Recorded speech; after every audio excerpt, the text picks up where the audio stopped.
दोस्तों आदाब, मेरा नाम सलीम आज़ाद है और आप देख रहे हैं यूट्यूब चैनल ग्लोबल बाउंड्री। दोस्तों आपको बता दूं कि हम अपने इस यूट्यूब चैनल के माध्यम से ज्वलंत मुद्दों पर बातचीत करते हैं, इंटरव्यूज करते हैं, एक्सपर्ट्स की राय लेते हैं। और फिलहाल जो ज्वलंत मुद्दा चल रहा है इस वक्त कंगना रनौत को लेकर के, आपने सुना ही होगा किस तरीके से उन्होंने एक कंट्रोवर्शियल बयान दिया है एक टीवी चैनल के प्लेटफॉर्म पर। तो इस सिलसिले में हमने मुनासिब समझा कि हम एक ऐसी शख्सियत से बातचीत करें जो न सिर्फ चीज़ों को गहराई से समझती हैं बल्कि बेबाकी के साथ अपनी राय भी रखती हैं। हमारे साथ दिल्ली से बराह रास्त मौजूद हैं मोहतरमा शीबा असलम फहमी साहिबा। तो शीबा असलम फहमी साहिबा के बारे में थोड़ा सा मैं आपको बता दूं कि दरअसल ये सोशल रिफॉर्मर हैं, एक्टिविस्ट हैं, जर्नलिस्ट हैं और किसी चीज़ को गहराई से समझती हैं और गहराई से समझने के साथ वो खुल करके बात भी करती हैं। तो इस हवाले से मैंने मुनासिब समझा कि उनसे ही बात करूँ। शीबा असलम साहबा, बहुत बहुत शुक्रिया और बहुत बहुत खैर मकदम आपका हमारे इस शो पर, और आपने हमें समय दिया। मेरा सबसे पहला सवाल तो आपसे यही है कि दरअसल आपने सुना ही होगा कि एक्ट्रेस कंगना रनौत ने जिस तरह की बातें कही हैं और ये कहा है कि 1947 में जो आज़ादी मिली थी दरअसल वो भीख भी आज़ादी थी, असल आज़ादी तो 2014 के बाद से मिली है।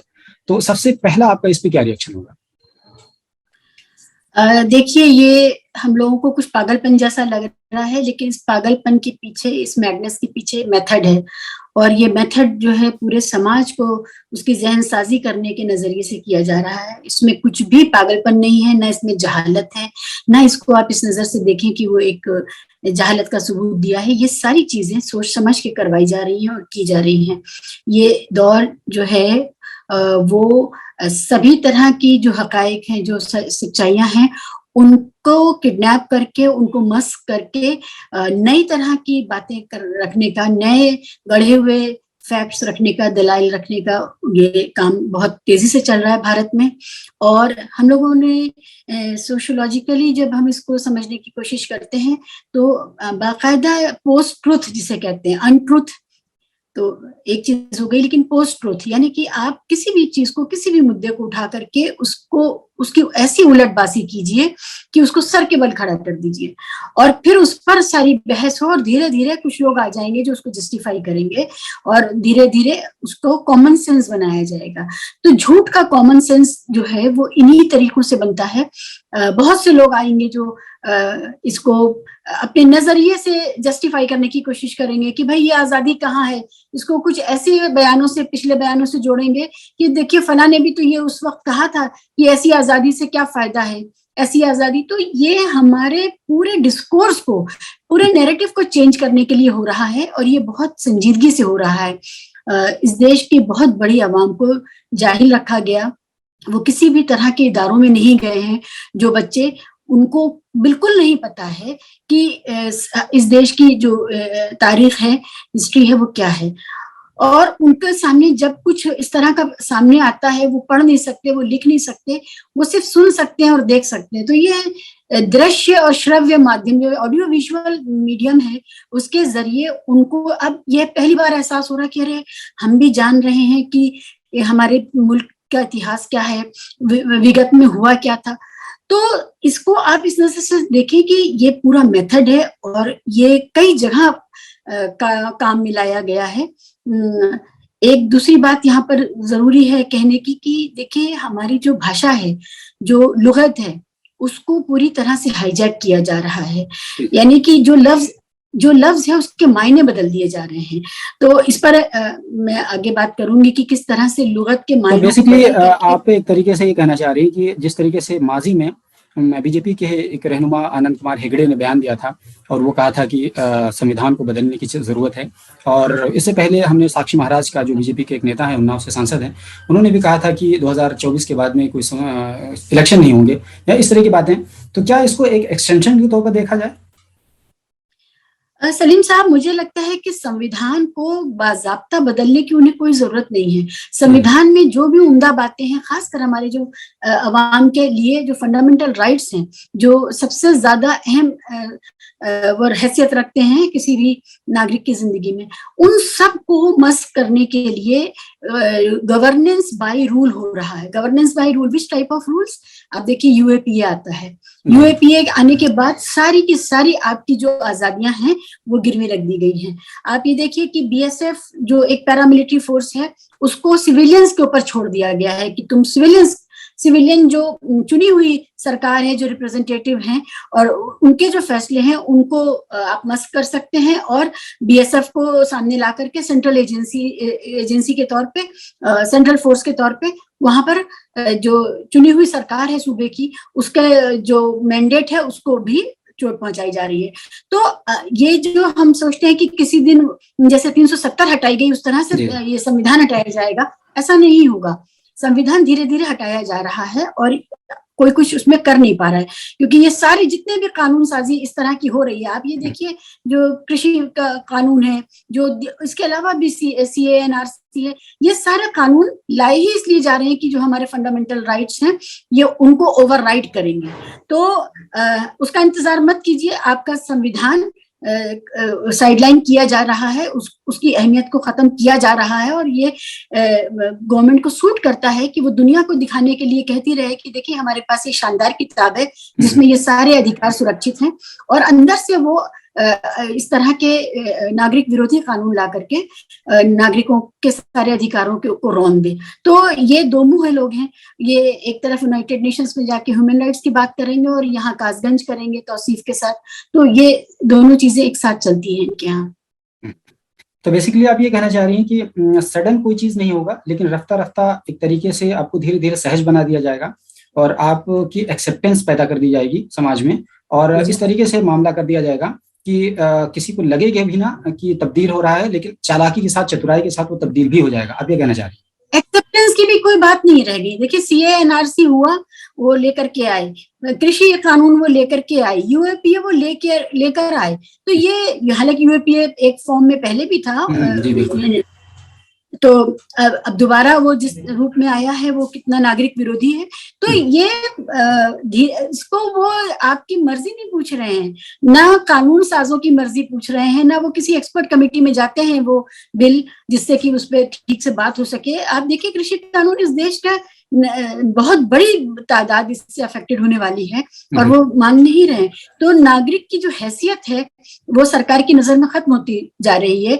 अब सरकार को नागरिक की मर्जी, नागरिक की खुशनुदी और उसकी हैसियत से फर्क नहीं पड़ता, और ये सोचने की बात है कि ये इन सरकारों को अब अवाम क्यों नहीं चाहिए। अवाम से अवाम की बात आपने कह रही है कि अवाम क्यों नहीं चाहिए, तो क्या अवाम एक्सेप्ट करके कैसे कर लेती है? और अवाम का जहां तक हम देखते हैं कि अवाम तो हर उस मुद्दे को एक्सेप्ट करती चली जा रही है जो पूरी तरीके से इनजस्टिस दिखाई दे रहा है, साफ तौर पर नजर आ रहा है कि ये नाइंसाफी हो रही है, चाहे वो किसी भी रूप में देख लें, हम महंगाई के रूप में देख लें और दूसरे इश्यूज को देख लें, वो साफ साफ अवाम सब कुछ देखते हुए, समझते हुए, उसके बावजूद भी वो कबूल किए जा रही है। अवाम की क्या मजबूरी है आखिर? देखिए अवाम का जहां तक ताल्लुक है, अवाम को ये बात समझ में आ गई है कि चुनाव एक चीज है और वो नफरत की जिस तरह की राजनीति के तहत उसमें वोट डालने के लिए मजबूर कर दिया जाता है, जो सहनसाजी की जाती है, वो एक चीज है। और उसके बाद जो उसके अवाम के जो मुद्दे हैं उसमें एक कहना चाहिए एक उदासीनता है अवाम के बीच में कि भाई क्या भ्रष्टाचार पहले नहीं था, क्या पुलिस पहले अत्याचार नहीं करती थी, क्या हमें पहले नौकरियां मिल गई थी। ये वाला जो एक उदासीन, क्योंकि अवाम इतनी ज्यादा निराशा में है कि वो ये सोचती ही नहीं कि उसकी जिंदगी में कोई अच्छा बदलाव आएगा। वो पुरानी ट्रेजेडीज से ही अपनी प्रेजेंट को कंपेयर करके ये कहती रहती क्या ये पहले नहीं हुआ था।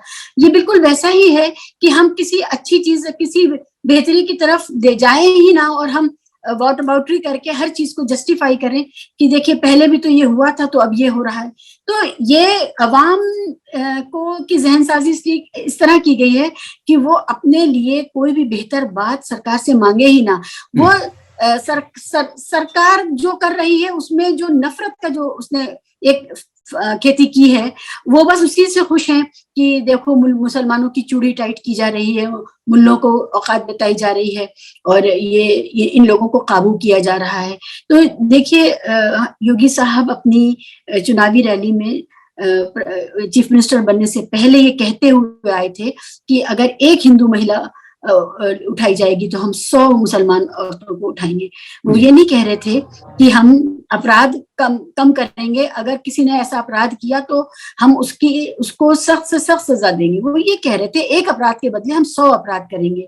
उनकी मौजूदगी में उनकी रैली में एक बड़े नेता ने कहा कि मुसलमान औरतों का बलात्कार कब्र से निकाल करके किया जाएगा, मरी हुई औरत का। और उस वक्त वो वहां मौजूद थे और ये सब हो रहा था, और ये सब सुनते हुए उनको वोट दिया है भारत की बहुसंख्यक आवाम ने। मुसलमान मारा जा रहा है, यही उसके लिए काफी है इनको दोबारा चुनने के लिए। तो और क्या ये बहुत देखिए, क्या ये मुसलमानों के मारे जाने के बहाने से क्या हिंदुओं का नुकसान नहीं हो रहा है? क्या आने वाले दिनों में हिंदुओं का ये नुकसान नजर नहीं आएगा? देखिए नुकसान उन हिंदुओं का ही ज्यादा हो रहा है। मुझे बड़ा अफसोस है कि ये हिंदू मुसलमान करना पड़ता है अब। जब हम जर्नलिज्म में आए थे तो हम ये सोच नहीं सकते थे कि हम आवाम को इस तरह से एड्रेस करेंगे, कभी हिंदू कहेंगे या मुसलमान। बहुत माजरत के साथ ही कानों को बहुत बुरा लगने वाला जुमला होता है, लेकिन मैं कहना पड़ रहा है कि ज्यादा बुरा तो हिंदुओं के साथ ही हो रहा है। देखिए नौकरियों में कौन थे, सरकारी नौकरियों में कौन थे, वो कौन लोग थे जो फॉर्मल सेक्टर में थे, मतलब सरकारी नौकरी के अलावा भी जो फॉर्मल सेक्टर है नौकरियों का, कॉर्पोरेट्स हैं वगैरह वगैरह, जो छोटे मंझोले बिजनेस हैं, उनमें कौन लोग थे?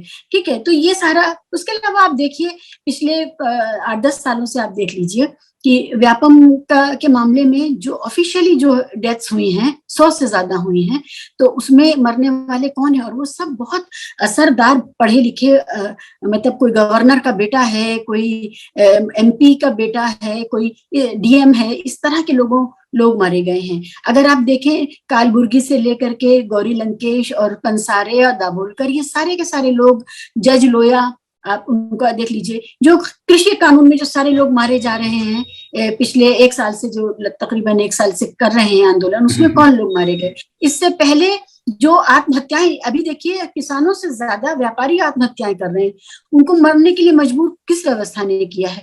अभी 1-2 साल पहले ये सवाल पूछा गया था कि आम चूस के खाते हैं या काट के खाते हैं। उस वक्त भी मैंने ये बात कही थी कि मुसलमान आम काट के खाते हैं और हिंदू आम चूस के खा रहे हैं, लेकिन हिंदू आम को पता नहीं है कि उनको चूसा जा रहा है, उनको सिर्फ कटने वाला आम दिख रहा है और वो इसी में खुश है कि काट के कोई आम खाया जा रहा है। तो मैं उसी मेटाफर में बात कर रही हूँ कि नुकसान तो ज्यादा उन्हीं का हुआ है जिनकी तादाद ज्यादा है, लेकिन उनको परसेप्शन, ये भ्रम दे दिया गया है कि तुम सुखी हो, तुम्हारा कोई नुकसान नहीं है, बस ये मुल्लों की चूड़ी टाइट की जा रही है। आपने बहुत अहम बात कही है शिबा असलम फहमी साहबा, कि आपने कहा कि आम काट के खाया जाता है, चूस के खाया जाता है। दरअसल आपने तंज में यह बात कह दी, लेकिन बहुत ही गहरी बात है। किसी को काट करके और किसी को एक तरीके से चूस करके, यानी काटने के बहाने चूस लिया गया है, और उनको एहसास तक भी नहीं है कि उनको चूस लिया गया है। दूसरी बात यह है कि चलिए खैर हम इस पर बात करेंगे, कम टू द पॉइंट हम इस बात पर आते हैं। अभी हाल ही में हमने देखा कि एक लड़की थी ऋचा पाठक करके, जो बीजेपी की युवा नेत्री थी, उसने भी कुछ इसी तरह की बात कही थी आजादी से संबंधित। उसने ये कहा था लंदन टॉप के अड्डे से कि 99 ईयर्स की लीज पर देश को आजादी मिली थी ब्रिटिश क्राउन से, और अब कंगना रनावत की इस तरह की बात सामने आई है। तो क्या दोनों को किसी तरीके से आप इंटर रिलेट करती हैं? मैं शुरुआत में मैंने ये इशारा किया था कि एक जिसको हम बेवकूफी समझ रहे हैं, ये बेवकूफी नहीं है, क्योंकि आजादी की लड़ाई में इन लोगों का कोई योगदान नहीं है, ये माफी मांगने वाले लोग हैं। तो इन लोगों को उसकी जो महिमा है, जो आजादी की लड़ाई का जो शौर्य है, जो उसकी धज है, जो उसकी शान है, कुर्बानी देने की जो शान है, वो शान इनके पास नहीं है। तो वो जो कुर्बानी देने की जो क्लेम आता है, जो शान आती है अपने देश के लिए, जो भावना पैदा होती है, वो ये उससे खाली लोग हैं। इनकी मजबूरी है कि ये उस इतिहास को मिटा दे, लोगों के जहन से उड़ा दे, और ये एक नया इतिहास पैदा करे कि क्योंकि नेहरू परिवार जो है वो अंग्रेजों के साथ उसकी दोस्ती थी, या सोनिया गांधी विदेशी हैं, तो अब जाकर के नेहरू परिवार जब से सत्ता से हटा है, तब से इस देश में आजादी आई है। ये एक तरह का, इस तरह का अपमान है इस देश के आजादी, जिन लोगों ने आजादी की लड़ाई लड़ी, और उनके बच्चे, उनके नाती पोते इस समय कितने विचलित हैं, क्योंकि उनको पता है कि उनके बुजुर्गों ने अपने सुनहरे भविष्य को लात मार के इस देश के लिए अपना सब कुछ कुर्बान किया था। इसका आप देख सकते हैं कि जिस तरह वरुण गांधी ने रिएक्ट किया है, क्योंकि जाहिर है वो नेहरू के नवासे हैं और इंदिरा गांधी के पोते हैं, और उनको पता है उनके खानदान का कितनी बड़ी कुर्बानी है इस देश के लिए, इस देश की आजादी के लिए, और उनसे बर्दाश्त नहीं हुआ। वो बहुत नेचुरल है। तो वरुण गांधी जैसे बहुत से नाती पोते इस देश में बेचैन है ये सुन करके कि आजादी जो है वो तो भीख मिला था, और वो कुर्बानियां, देखिए कुर्बानी का जो जज्बा, अजीम जज्बा है ना, वो हर एक में नहीं होता है। फायदा उठाने का जो जज्बे से जो लोग आए हैं, जिनके खून में व्यापार है, और जो कहते हैं लड़की पापड़ बेचेगी तो पापड़ ज्यादा बिकेगा, काउंटर पे लड़की को खड़ा करो, ये वाली जो मानसिकता है, ये कुर्बानी को नहीं समझ सकती। तो कुर्बानी देने वाले जो जब हम देखते हैं 2 अक्टूबर को जब गांधी जयंती हम मनाते हैं, तो वहां पर हम देखते हैं कि गांधी जी का एक तरफ सेमिनार चल रहे होते हैं, गांधी जी के विचारों मूल्यों की बातें हो रही होती हैं, दूसरी तरफ हम ट्विटर पर देख रहे होते हैं गोडसे ट्रेंड कर रहा होता है। और वहीं पर हमने देखा पूजा शकुन पांडे, अभी पिछले कुछ सालों की बात है, 2000 आई थिंक 15 या 16 की बात है, वो उसने गांधी जी को एक प्रतीकात्मक तौर पर गोली मारी थी और उससे एक ब्लड निकला था। तो आप ये देखिए कि कितना एक तरीके से विभत्स दृश्य सामने आता है जब ये तमाम चीजें हम देखते हैं अपनी आंखों से, और ये आंखों पे यकीन नहीं हो पाता है कि ये वही गांधी का देश है जिस देश को गांधी जी ने और तमाम स्वतंत्रता सेनानियों ने अपने खून और पसीने से सींचा था, और ये कह करके गए थे कि हमारा देश एक बागीचे की तरीके से होगा। लेकिन शायद इस चीज का उन्हें अंदाजा नहीं होगा कि आने वाले दिनों में ये भी मंजर देखने को मिलेंगे लोगों को। तो कहीं ना कहीं शिबा असलम साहिबा, आपने बिल्कुल सही बात कही कि दरअसल आज़ादी की चाशनी और लज्जत उन्हें नहीं पता चल सकती है जिन्होंने कभी आज़ादी के लिए कुछ भी न किया हो। तो मेरा एक सवाल और भी है कि जिस तरीके से सावरकर की बीच में बात आ जाती है जब हम देश की आज़ादी में बात करते हैं, जिस तरीके से डिफेंस मिनिस्टर राजनाथ सिंह ने उन्होंने कहा था कि सावरकर जी ने जो माफ़ी मांगी थी, हालांकि उन्होंने एक्सेप्ट किया कि सावरकर जी ने माफ़ी मांगी थी, लेकिन सावरकर ने जो माफ़ी मांगी थी वो दरअसल गांधी जी के कहने पर मांगी थी। हालांकि सबको पता है कि गांधी जी की जो सक्रियता हुई है वो लगभग 14-15 में हुई है, 1914-15 में हुई है, और उन्होंने माफ़ी 1911 ही में मांग ली थी, और उसके बाद कई किस्तों में वो माफ़ी मांगते चले हो गए थे। लेकिन फिर भी जिस तरीके से लोगों को एक तरीके से समझाया जा रहा है, छोटे सतह से लेकर बड़े सतह तक, एक छोटे नेता से लेकर के बड़े नेता तक, हर तरह के लोग इस तरीके से देश की आज़ादी में जिसका योगदान नहीं है उसके योगदान की बात कर रहे हैं, और देश की आज़ादी में जिसका योगदान है उसको फरामोश कर देने की बात कर रहे हैं। तो इन तमाम चीज़ों पर आप क्या कहेंगे? यानी बड़े बड़े लोग भी इस तरह की चीज़ों को मैनिपुलेट करने की कोशिश कर रहे हैं। बहुत शर्म की बात है कि जिस वक्त प्रधानमंत्री अपना कोई लंबा भाषण देते हैं, तो अब बजाय इसके कि उन्होंने भाषण में क्या कहा, फैक्ट चेकिंग शुरू हो जाती है कि जो उन्होंने कहा वो सच कितना था। और ये हर बार हो रहा है, हर बार जब वो राष्ट्र को संबोधित करते हैं किसी भी मौके पर, तब ये होता है। तो ये तो वहां से शुरू हुआ है। और राजनाथ सिंह साहब पढ़े लिखे आदमी हैं। राजनाथ सिंह साहब नई पौध के आदमी नहीं है, वो तो रिटायरमेंट की ओर जाने वाले इंसान हैं। अगर वो ये बातें कर रहे हैं, इसीलिए मैं बार बार कहती हूँ कि there is a method behind this madness. वो एक नया सच जो झूठ है उसको गढ़ रहे हैं। उनको ये पता है, उनको यकीन है कि कौन जाकर के देखेगा कि किसने किससे क्या कहा है, कब क्या कहा है। तो वो एप्रोप्रिएट करना चाहते हैं हिस्ट्री को अपने चंगुल में लाने के लिए वो लगातार झूठ बोल रहे हैं। और राजनाथ जैसे सीनियर लोग जब झूठ बोलते हैं तो आप ये जो अति महत्वाकांक्षी लोग हैं, ये महिलाएं जो जिनका आप जिक्र कर रहे हैं, ये इनके ऊपर क्या बात की जाए। ये लगातार एक झूठ का नया कॉमन सेंस गढ़ा जा रहा है। और इसीलिए ये इस तरह की बातें सामने आती हैं, ये महिलाएं इस तरह की बातें करती हैं, तो बीजेपी का आला कमान किसी तरह की कोई बात नहीं करता है, कोई रिएक्शन नहीं देता है। बीजेपी के आला कमान से लेकर के लोअर कमान तक, यानी बीजेपी खेमे से एक भी आवाज नहीं उठती है इस मुद्दे पर। हालांकि बहुत ही सीरियस इशू है, उसके बावजूद भी बीजेपी की तरफ से कोई भी बयानबाजी नहीं होती है। वहीं अगर इसके खिलाफ किस तरह से कोई दूसरा शख्स अगर इस तरह की बातें कह रहा होता तो अब तक एक सैलाब आ चुका होता रिएक्शन का बीजेपी की तरफ से, लेकिन पूरी तरह से सन्नाटा है, खामोशी है। तो आपको क्या लगता है, क्या वो बीच में फंस गए हैं या अभी किसी और चीज का वेट एंड वॉच की स्थिति में? नहीं, वो कोई नहीं फंस गए हैं। उन्होंने जो अपने लिए आवाम तैयार की है उसका मानस समझिए। वो इनके झूठ को ये मानते हुए कि झूठ है, वो उसको एक्सेप्ट करने के लिए तैयार है, वो उसको कबूल कर रहा है। अरे आप वहां से सोचिए ना, पहले कहा गया कि वो शादीशुदा नहीं है, उन्होंने कभी शादी नहीं की। फिर उन्होंने अपने प्रधानमंत्री के एफिडेविट में भरा कि वो शादीशुदा हैं। फिर उनका एक इंटरव्यू सामने आता है, उन्होंने कहा 10वीं के बाद से उनकी कोई पढ़ाई नहीं हुई। फिर वो एंटायर पॉलिटिकल साइंस में वो एमए निकल के आते हैं, उनके साथ कभी किसी ने पढ़ाई नहीं करी। आप क्यों ये सोच रहे हैं कि ये फ्रिंज है या ये हाशिए में लोग हैं, ये इधर उधर चुटकुलेबाजी है? ये चुटकुलेबाजी नहीं है। अवाम ये जानती है कि हमारा नेता झूठ बोल रहा है, और नेता भी जानता है कि हमारी अवाम जानती है कि मैं झूठ बोल रहा हूँ, और नेता जानता है कि वो हमने जो अवाम तैयार की है वो इसको मानेगी और मनवाएगी। और वो सारे नेता और वो सारी अवाम ये मिल करके हो रहा है, ये टैंडम में हो रहा है, इसमें पूरी तरह से एक दूसरे के साथ समरसता है। ये ऐसा कुछ नहीं हो रहा है कि किसी ने कह दिया तो किसी ने शर्मिंदगी में मुंह फेर लिया और कोई जवाब नहीं दिया, ऐसा कुछ नहीं है। लगातार क्या इस तरह की चीजें चलेंगी? सावरकर और गांधी एक साथ चलेंगे, गांधी और गोडसे एक साथ चलेंगे, क्या ये इस तरह की चीजें एक साथ चलेंगी इस देश में? लेकिन गांधी कहाँ है अब? गांधी होना तो मजाक और बेवकूफ होना हो गया। मैं वो लफ्ज नहीं इस्तेमाल करना चाहती जो लफ्ज इस्तेमाल किया जाता है। गांधी होना अब फैशनेबल नहीं है भारत में। गांधी होने के नुकसान बताए जाते हैं बाज़ाब्ता। आप देखिए पाठ्यक्रम में, सरकारी पाठ्यक्रम में जो किताबें हैं उसमें क्या क्या लिखा जा रहा है। गांधी की हत्या नेहरू ने की, गांधी ने आत्महत्या की, ये सब पढ़ाया जा रहा है, ये किताबों में लिखा जा रहा है, ये गलती से नहीं हो रहा है। आप इस बात को समझिए, एक झूठ का बहुत बड़ा वो रचा जा रहा है, षड्यंत्र रचा जा रहा है और उसको कॉमन सेंस बनाया जा रहा है। जिस देश में बेसिक फैक्ट्स कि गोडसे ने नहीं कत्ल किया गांधी को, बल्कि गांधी ने आत्महत्या करी या गांधी को नेहरू ने मारा है, ये पाठ्यक्रम में पढ़ाया जा रहा है। तो अब भी हम इसको कुछ और समझें और इसको हंसी मजाक चुटकुला समझें तो हम ही अपना चुटकुला बना रहे हैं। उनको तो पता है वो क्या कर रहे हैं। क्योंकि अभी हमने देखा कि जिस तरीके से एडविना माउंटबेटन को पंडित जवाहरलाल नेहरू के साथ जोड़ा जा रहा है और उस तरीके से एक नैरेटिव सेट करने की कोशिश की जा रही है कि पंडित जवाहरलाल नेहरू के कैरेक्टर असैसिनेशन कर दिया जाए और उनको एक ऐसा बना दिया जाए, एक हल्का बना करके पेश किया जाए कि ताकि हम उन तमाम उपलब्धियों को कहीं ना कहीं इग्नोर कर दें और आसानी के साथ उनको ओवरलैप करके चले जाएं और हम जो स्थापित करना चाहते हैं वो स्थापित कर ले जाएं। और वही एक कड़ी है एडविना माउंटबेटन की, जो कि माउंटबेटन की पत्नी थी और उन्होंने पंडित जवाहरलाल नेहरू के साथ में काम किया।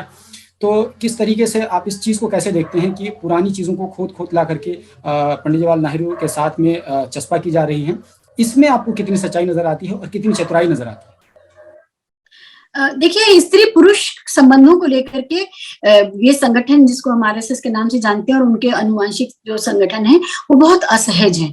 स्त्री पुरुष संबंधों को लेकर के उनके यहाँ बलात्कार का तो स्वीकार्य है कि भाई आप देखिए कि बहुत सारे नेता जो हैं इस समय बलात्कार के आरोप वाले हैं और उनको समाज ठुकराता नहीं सिर्फ इसलिए कि वो बलात्कारी हैं। अभी आपने देखा कि इतने बलात्कार के मामले सेंगर को किस हद तक बचाया गया था, आपने देखा लकी। और ये जो दूसरे कांड हुए हैं, हाथरस कांड हुआ है, दूसरे कांड हुए, उसमें बलात्कारियों के साथ खड़े रहे हैं। तो स्त्री पुरुष संबंधों को लेकर के जो आत्मीय संबंध हो सकते हैं, जो दो लोगों की मर्जी से हो सकते हैं, उसके खिलाफ देखिए ये 14 फरवरी को भी ये लोग निकलते हैं और भाई या तो भाई बहन बन जाओ या तो हम जबरदस्ती शादी कर देंगे, ये वाला करते हैं ये लोग। तो इनके यहाँ मानवीय संबंधों के लिए नहीं है, जोर जबरदस्ती बलात्कार इन सब की जगह है, इन सब की गुंजाइश है। और ये जो नेहरू वाला मामला है उसके बाद बहुत से मीम बने जिसमें सोनिया गांधी तक के लिए बात आई और गलत बेहुदा मजाक बनाए गए। ये कांग्रेस की गलती है। अगर कांग्रेस ने शुरुआत में ही, तब वो सत्ता में भी थे और सत्ता में होते या ना होते, अगर उस पहले मामले को ही जब बदतमीजी हुई थी और ये कहा गया था कि नेहरू के मुसलमान हैं और या उनके वालिद के वालिद मुसलमान हैं और फला इंसान उनके घर में जो पैदा हुआ वो मुसलमान वगैरह वगैरह, अगर उसको इन लोगों ने सही ढंग से हैंडल किया होता, कानूनी कार्रवाई की होती, तो जरूरत नहीं होती। आज ये जरूरत हुई इसीलिए है कि उन्होंने कहीं ना कहीं कांग्रेस की भी गलती है। ये जो इस तरीके से उनका मन बढ़ाने में कांग्रेस ने भी कहीं ना कहीं अपना रोल प्ले किया है। उनको इसकी संजीदगी का एहसास ही नहीं हुआ, वो आउट ऑफ सिंक थे। उनको नहीं पता था कि एक बहुत बड़ा इकोसिस्टम वाया सोशल मीडिया तैयार किया गया है जिसमें असल में लोग, मतलब अधेड़ उम्र के लोग, 50, 55, 60 की उम्र के लोग जो कभी स्कूल नहीं गए, वो व्हाट्सएप वाला ये वाला ज्ञान बताने लगते हैं और वो पटेल और नेहरू के संबंधों पर बकवास करने लगते हैं। तो ये जो देश की जहालत थी, और मैं कहूंगी कि कांग्रेस ने जो देश को जाहिल रखा था वो सारा का सारा बीजेपी के काम आया, आरएसएस के काम आया और उन्होंने उस जहालत का फायदा उठाया। तो कांग्रेस ने कुछ सबक सीखा है इससे कि नहीं, कि आने वाले दिनों में उससे कुछ वो लर्न लेसन करेंगे? पता नहीं। अब आप जिसको कांग्रेस कहते हैं उसमें 3-4 लोगों के अलावा कौन लोग हैं? आप ये देखिए, उन सब लोगों को जिन्हें मुकाबला करना चाहिए था, वो तो आपस में ही कुछ कतर विरोध कर रहे हैं बैठ करके। जिन लोगों ने कांग्रेस में रहते हुए लगातार मंत्री पद एंजॉय किया, लगातार एक एलीट जिंदगी जी, और वो आज फिर से वापस अपने कोठियों में जाकर के बैठ गए हैं, वो तो सड़क पर नहीं है।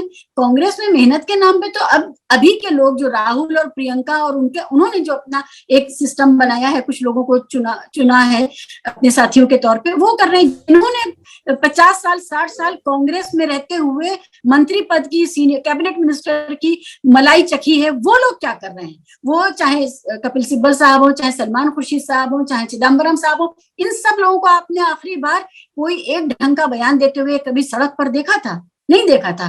तो सबसे ज्यादा मुनाफिकत तो कांग्रेसियों ने की है, वो सारे लोग। तो ये सवाल तो उनसे होना चाहिए कि आप जिसको कांग्रेस ने इतना दिया सीधे, मतलब आप सोचिए, कपिल सिब्बल या सलमान खुर्शीद साहब जैसे लोग क्या कभी सड़क पर उतरे? कभी वो जानते हैं जनता क्या होती है, आम जिंदगी क्या होती है? सीधे स्काईलैब की तरह गिरे कैबिनेट पे आकर के, और सीधे नेहरू गांधी फैमिली या इंदिरा गांधी और राजीव गांधी की कोठरी में शामिल हुए, और सीधे उन्होंने ग्लैमर देखा। तो ये शिकायती लाल बने घूम रहे हैं इस वक्त। ये मुनाफिक लोग हैं ना, इन्होंने फायदा उठाया। और कांग्रेस की बदनामी क्या है? कांग्रेस की बदनामी है ना इन लोगों से। भाई 2G घोटाले में कौन लोग इंगित किए गए थे? जो चिदम्बरम है और उनके बेटे की सारी कहानी है, वो क्या है आप बताइए, है ना? वो जो सारा घोटाला था जिसमें वो जेल भी गए बाद में, ठीक है? तो ये सारे लोग वो हैं जिनका किया धरा अब राहुल गांधी समेट रहे हैं। राहुल गांधी तो कभी उस पोजीशन में नहीं थे डिसीजन मेकिंग की, या प्रियंका गांधी समेट तो वो लोग रहे हैं। तो मैं किसी पार्टी पर कोई वैसे कमेंट नहीं करना चाहता, मैं उनकी समर्थक हूँ एज सच, लेकिन जो दिखता है एक कॉन्टेक्स्ट में बात आएगी तो बोलना पड़ेगा, क्योंकि बात तो पॉलिटिकल ही तमाम चीजें। एक एनालिस्ट के तौर पे ये सवाल तो सीधा बनता है इन सभी वेटरन से, जो अभी जो बहुत इतने बुजुर्ग नहीं हुए, जो समाज में जाकर के बात कर सकते थे। अभी विनोद राय का इतना बड़ा खुलासा हुआ, उस आदमी ने माफी मांगी, देश को उसने झूठ बताया था, तभी कुछ ये लोग खड़े हो जाते, बोलते और बात करते। तो ये मुनाफिक और सिर्फ खुद परस्त लोग हैं। उन खुद परस्त लोगों को बाहर करना चाहिए और एक नई जुझारू पार्टी बनानी चाहिए जिसमें वो लोग लगे हुए हैं, बहन भाई। तो बहुत शुक्रिया। एक आखिरी सवाल आपसे मैं और करना चाह रहा था, और सवाल नहीं बल्कि हम आपसे एक तरीके से उसका जानना चाह रहे थे कि क्या राय है इस पर। यानी जिस तरीके से जब हम अपने देश में देखते हैं कि गांधी के साथ गोडसे भी चल जाता है और इस तरीके से हरकतें भी चल जाती है कंगना जैसी, तो हम एक पत्रकार के तौर पर, और आप एक जर्नलिस्ट के तौर पर, आप एक एक्सपर्ट के तौर पर, आप एक समाज सेविका के तौर पर, आपका दिल क्या जलता है और आपकी क्या इसमें राय होती है, और आप इसमें रिफॉर्म की क्या कुछ सूरत हाल देखती हैं, कितनी संभावना देखती हैं, इसको कैसे इसको कह सकते हैं काउंटर किया जा सकता है, इसके कैसे लड़ा जा सकता है, फाइनल इसका सोल्यूशन क्या है, इसका थोड़ा सा आप मुझे ब्रीफ में बता सकेंगे? देखिए, देश के झंडे का अपमान होता है तो तुरंत हमारे पास इदारे हैं जो खड़े हो जाते हैं और सजा की बात करते हैं, फला आदमी गिरफ्तार हो जाता है। देश के राष्ट्रगान का जब अपमान होता है तो भी इदारे खड़े हो जाते हैं और पुलिस एक्शन होता है। तो ये देश की आजादी का जो अपमान है और देश के बड़े बड़े लोगों की, शहीदों की कुर्बानियों का जो अपमान है, इसके लिए सुमो मोटो उन इदारों को खड़ा होना चाहिए था, और वो नहीं खड़े हुए। तो वो किस झंडे को बचा रहे थे? भीख में मिलने हुए झंडे को बचा रहे थे क्या अभी तक? वो इदारे, वो सुप्रीम कोर्ट, वो सारे इदारे जो अभी राष्ट्रगान और राष्ट्रध्वज को बचा रहे थे, वो किस राष्ट्रध्वज को बचा रहे थे? मेरा सवाल ये है कि जो इदारे हैं वो मस्त कर दिए गए हैं, वो उनके अंदर अब वो इच्छा शक्ति नहीं बची है, या वो भी इसी काम में लगे हुए हैं, इस नफरत की खेती के काम में लगे हुए हैं। वरना ये महिला तो इसके पास नोटिस पहुंच जाना चाहिए था ना अभी तक। और जो उससे पहले जो एक और महिला ने कहा था कि लीज पर मिली है, तो ये जो लीज है और ये भीख है, इसके ऊपर उन्हीं इदारों को बोलना चाहिए थे जो राष्ट्रध्वज के अपमान के लिए तुरंत खड़े हो जाते थे। फाइनल कंक्लूजन ये निकला कि आपके एतबार से ये तमाम चीजों का हल यही है कि जो बड़े बड़े इदारे हैं, चाहे सुप्रीम कोर्ट की सूरत में हो या दूसरे इदारों की सूरत में हो, वो सो मोटिव लो और इनको स्वतः संज्ञान लेते हुए इन पर कार्रवाई करें, तभी मसले का हल हो सकता है। लेकिन वही है कि स्वतः संज्ञान कैसे लेंगे, उस पर भी तो वही लोग बैठे हैं आमतौर पर। हमारे इदारे डिस्ट्रॉय कर दिए गए हैं। इससे हमें ये पता चलता है कि अब वो इदारे तभी बोलेंगे जब किसी मुसलमान की, किसी दलित की गलती नजर आएगी, तब बोलेंगे। छत्राणी कंगना की गलती पर वो नहीं बोलेंगे और वो छतरानी कंगना के अपराधों को, राष्ट्र के प्रति अपराधों को वो सहजता से लेंगे और ये होने दिया जाएगा। ये यहाँ से आप इस देश को समझिए कि जो नागरिक और देश के बीच में जो संबंध हैं और जो भारत के आधुनिक इतिहास के जो तथ्य हैं उनको भी मस्क करके एक नया नैरेटिव गढ़ा जा रहा है। और ये सिर्फ मेरी और आपकी चिंता नहीं होनी चाहिए, ये हर इंसान की, हर इदारे की, हर संस्था की चिंता होनी चाहिए, क्योंकि फिर ये तो बुनियादों में तेजाब डालने की बात है ना इस देश के। ये आपने संविधान, आपने राष्ट्रीय गान, राष्ट्रीय ध्वज, ये सारी चीजें जो हमारी प्राइड है और वो सारी कुर्बानियां जो हमारी प्राइड है, जिसमें आंख में भर लो आंसू वाला जो पूरा हम हर साल जिसको हम जीते हैं और याद करते हैं, नमन करते हैं, हमें ये उसके अपमान की बात है और ये कोई छोटी बात नहीं है। लेकिन आप यहाँ से आपने सही कहा कि ये सिर्फ हमारे और आपके यानी दो इंडिविजुअल्स की बात नहीं है, बल्कि ये पूरे समाज की है, पूरे नेशन की है, क्योंकि ये उस पर डिपेंड करेगा कि हम आने वाले दिनों में अपने बच्चों के लिए किस तरह का देश छोड़ करके जाएंगे और किस तरह का वातावरण छोड़ के जाएंगे। क्या यूं ही लुटा पिटा संविधान छोड़ करके जाएंगे, जंगल राज की कैफियत छोड़ के जाएंगे, या वाकई में एक स्ट्रक्चर हम हिंदुस्तान छोड़ करके जाएंगे? ये अपने आप में बहुत बड़ा सवाल है, ये चिंतन का विषय है। तो शिवा असलम फहमी साहबा, आपने हमें बहुत कीमती समय दिया और आपने अपने अच्छे विचार हमारे साथ साझा किए, हम आपके शुक्रगुजार हैं। आपने वाकई में बहुत बेबाकी के साथ अपनी बात रखी, राय रखी। हम किसी ज्वलंत मुद्दे पर दोबारा से जरूर हम आपकी राय लेंगे और उम्मीद है कि आप हमें जरूर अपनी बात से आगाह करेंगे, अपनी राय से आगाह करेंगे। तो एक बार फिर से आपका बहुत बहुत शुक्रिया। बहुत शुक्रिया। Alpha hospital and trauma centre, engineering college चौराहा, सीतापुर रोड, लखनऊ।